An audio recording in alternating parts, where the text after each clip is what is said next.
Avval xabar berganimizdek, Toshkentga Osiyo velosiped sporti konfederatsiyasi prezidenti Asama Ahmad Al-Shafar boshchiligidagi delegatsiya yetib keldi. Tashrifning asosiy maqsadi ACC va O'zbekiston velosiped sporti federatsiyasi o'rtasidagi xalqaro aloqalarni kengaytirish va mustahkamlash masalalarini ko'rib chiqish va muhokama qilish. Ammo bu safar rasmiy uchrashuvlardan oldin mehmonlarni o'ziga xos syurpriz kutayotgan edi. Mamlakatimizda velosiped sportini ommalashtirish, sog'lom turmush tarzini targ'ib qilish, UCI va ACC jahon velosiped jamoatchiligi bilan aloqalarni kengaytirish hamda mustahkamlash maqsadida 15-iyun kuni erta tongdan O'zbekiston velosiped sporti federatsiyasi velosayl shaklida aksiya o'tkazdi. ACC prezidenti bilan birgalikda Tashkent Bike City velosaylida turli vazirliklar va idoralarning rahbarlari, respublika velosiped jamoatchiligi a'zolari, sportchilar, tadbirkorlar, san'at sohasining vakillari, respublika velosiped jamoatchiligi a'zolari, sportchilar va velosportning havaskorlari ishtirok etishdi. Happy to be today here at the parade of Uzbekistan Cycling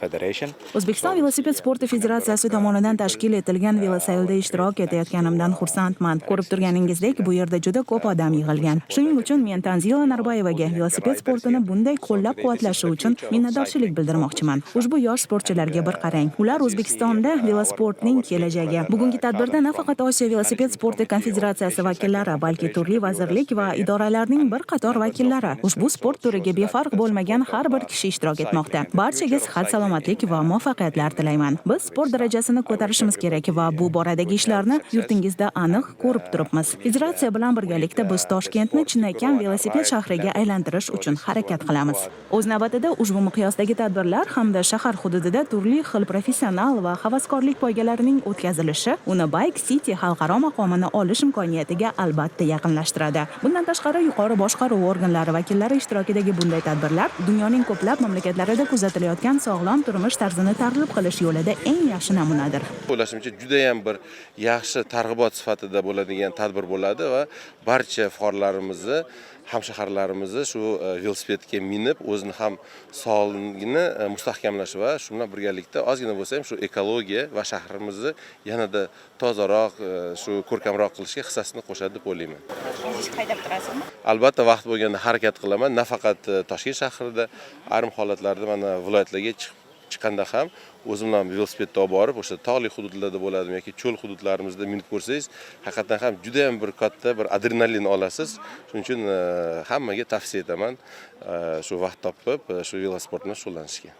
Mamlakatimizda velosportni rivojlantirish, ommalashtirish bu juda muhim masala. Chunki baribir bu ikki tomonlama foyda beradi. Birinchidan sog'lom turmush tarzi, hammamizning sog'lig'imiz eng kerak bo'lgan vazifa. Ikkinchidan baribir sekin-sekin shu velosipedga o'tish madaniyati bo'ladigan bo'lsa, shaharga ham bir o'ziga yarasha fayz kirib boradi. Yangi velo yo'lakchalar paydo bo'lsa, odamlar ko'proq velosipedda haydaydigan bo'lsa, mashina ham sal kamayadi, shahar ham tozaroq bo'ladi. Ham sog'liqqa, ham shaharga, hamma narsaga foyda deb o'ylayman.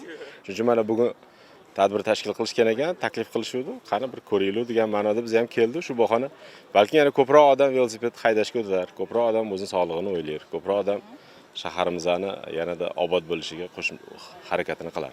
Bundan tashqari shahar bo'ylab velosipedda sayohat qilish uning sayyohlik salohiyatini namoyish etish uchun ajoyib imkoniyatdir.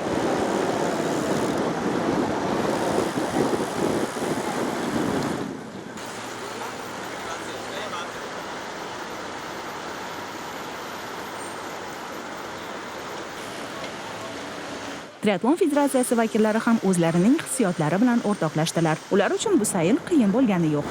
Настроение было классное, все, pогода классная. Kayfiyat a'lo darajada bo'ldi. Havo ham quvontirdi. Biz mazza qilib velosiped haydadik. Qiyin bo'lmadi, chunki biz doimiy ravishda velosiped minib yuramiz. Umuman olganda juda ham yoqimli sayr bo'ldi. Bunday tadbirlarning faqatgina foydasi bor, hech qanday zarari yo'q. Tong sahardan turib sport bilan shug'ullanish sog'liqqa albatta foyda. Professional darajada hozir uchib ko'rdik. To'g'risini aytaman, mana velosipedga yetib olishim qiyin bo'ldi. O'zi olib ketdi, yaxshi ekan. Erta tongdan hammaga xayrli tong. Biz badan tarbiyani juda qattiq zo'rini o'tkazdik. To'g'risi sal uyqusirab kelgandim, lekin bitta velosiped uchganimizdan keyin ancha o'zimizga kelib qoldik. Bodri deydimi, anaqa bo'lib qoldi. Juda tetiklashib qoldik. Shunaqa sport anaqalari, marafonlar tez-tez bo'lib tursa yaxshi bo'lardi. Professional sportchilarning taassurotlari qanday bo'ldi? Bu poyga emas, bu marafon bo'ldi. 5 kilometr bo'ldi. Albatta biz xursandmiz. Bunaqa odamlar bilan birga uchganimiz uchun taniqli. Biz uchun bu katta sharaf va shunday e'tibor qaratilayotganiga biz juda ham xursandmiz va minnatdormiz. It was a great ride and for me especially Bu ajoyib sayl bo'ldi. O'zimni uyimdagidek his qildim. Erta tongdan birgalikda velosiped uchish uchun shuncha odam yig'ilganini ko'rib xursand bo'ldim. Bu menga Dubayni eslatadi. U yerda ertalabdan yig'ilib sport bilan shug'ullanadigan odamlar juda ko'p. Sog'lom turmush tarzini rioya qiladigan ko'plab yoshlarni ko'rish juda yoqimli bo'ldi. What do you think Uzbekistan has any? Sizningcha O'zbekistonda muvaffaqiyatga erishish uchun imkoniyatlar mavjudmi?